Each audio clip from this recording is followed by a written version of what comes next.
Washington, this is VOA News.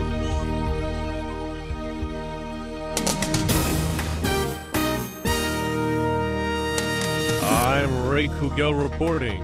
Saudi Arabia's king is dead. Saudi Arabia announced the death of King Abdullah, a longtime U.S. ally in the fight against terrorism and Islamic extremism.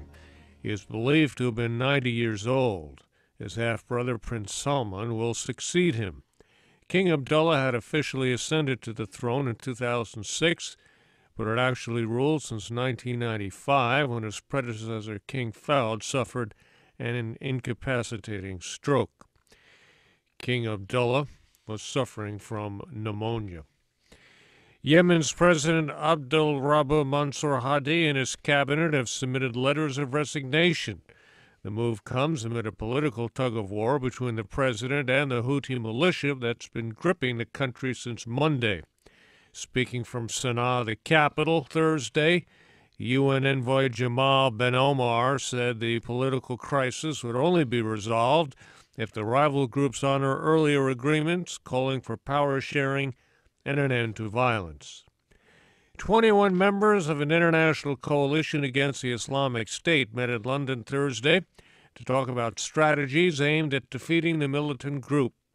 U.S. Secretary of State John Kerry said tackling the threat of IS is the challenge of our time. The purpose of coming here is to bring everybody's best advice, everybody's thoughts about where there may be weaknesses, everybody's thoughts about things we can do better, put that together, improve our own performance and operation, and lay down the strategy for the days ahead. Secretary Kerry says Iraqi ground forces, backed by international coalition partners, have made some significant gains in the fight against Islamic State militants, including in some cases halting or reversing the group's momentum. This is VOA News. At least 13 people were killed Thursday in the eastern Ukrainian city of Donetsk when a trolley bus was hit in an apparent mortar attack. Ukraine's Prime Minister Arseniy Yatsenyuk blamed what he called Russian terrorists for the attack. Russia's Foreign Minister Sergei Lavrov countered by saying Ukrainian forces were responsible, and he called it a monstrous crime. The European Central Bank launched an ambitious stimulus program aimed to stop deflation and boost the ailing 19-member Eurozone.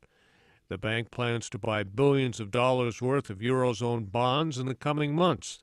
Lisa Bryant reports. On Thursday, European Central Bank President Mario Draghi said the bank will inject up to $1 trillion or more into the Eurozone economy by buying up government bonds. We believe that the measures taken today will be effective, will raise inflation, medium-term inflation expectations, and basically will address the economic situation in the euro area. The ECB will begin buying nearly $69 billion worth of government bonds each month through September 2016.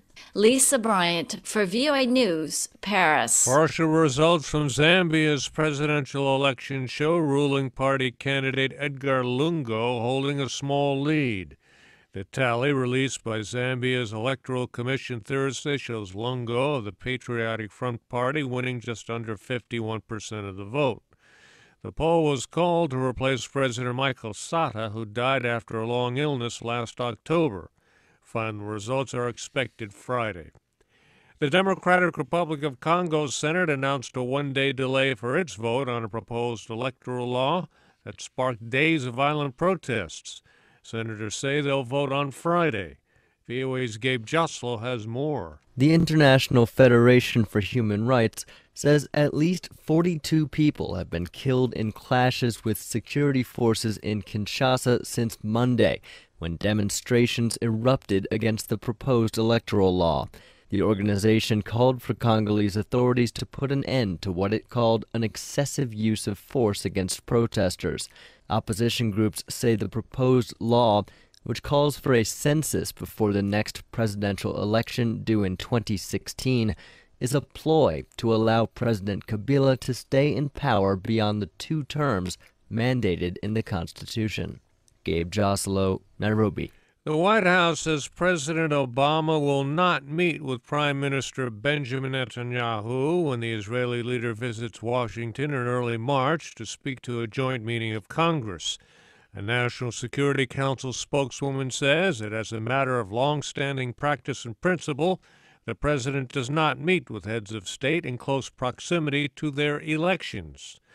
Prime Minister Netanyahu is scheduled to be in Washington March 3rd, 2 weeks ahead of his re-election bid in Israel.